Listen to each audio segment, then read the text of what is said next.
plan I sign must include an insurance exchange, including a public option to increase competition and keep insurance companies honest, and choose what's best for your family.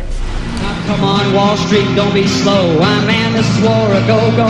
There's plenty good money to be made. Supplying the army with the tools of the trade. And I think what's important is choice and competition. And I'm convinced at the end of the day the plan will have both of those. But that is not the essential element. Public option, whether we have it or we don't have it, is not the entirety of health care reform.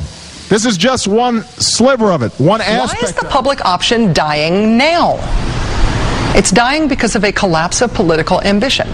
The Democrats are too scared of their own shadow to use the majority the American people elected them to in November to actually pass something they said they favored. Senator Baucus has decided to take decision-making about health care reform out of the full committee on which Democrats have a huge majority, and instead he wants it to be decided by a mini-committee that he made up. That's 3 senators from each party.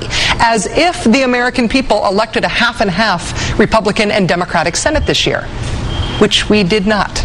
We elected a big Democratic majority.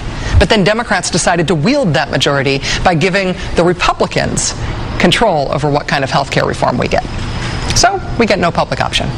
We get no public option, no single payer, no national health plan. Maybe some insurance reform, maybe not.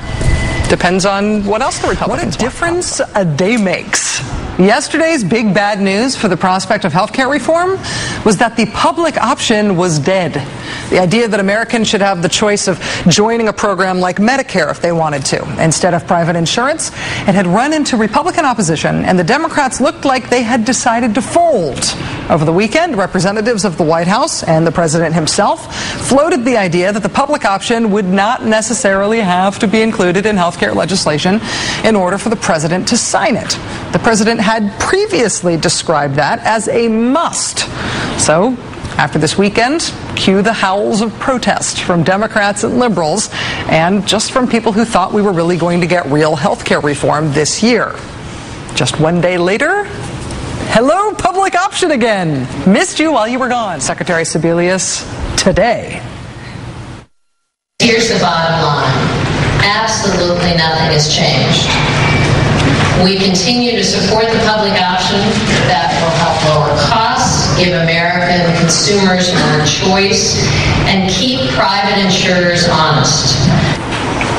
That was easy. Nothing's changed. Forget what I said about the not the essential element thing. We have it or we don't have it.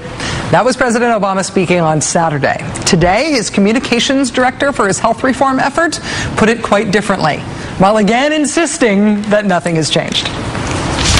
Nothing has changed. The president has always said he wants to lower costs, choice and competition. Well, public option is a good way to do that. Nothing has changed. Nothing has changed. Okay.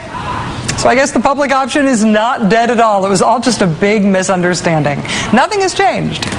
Of course, in terms of what the White House is saying about the public option, things really have changed. It's been quite a change over the last 24 hours. The public option has been retrieved from under the bus where it was thrown this weekend. It's been the White House may be back to supporting a public option.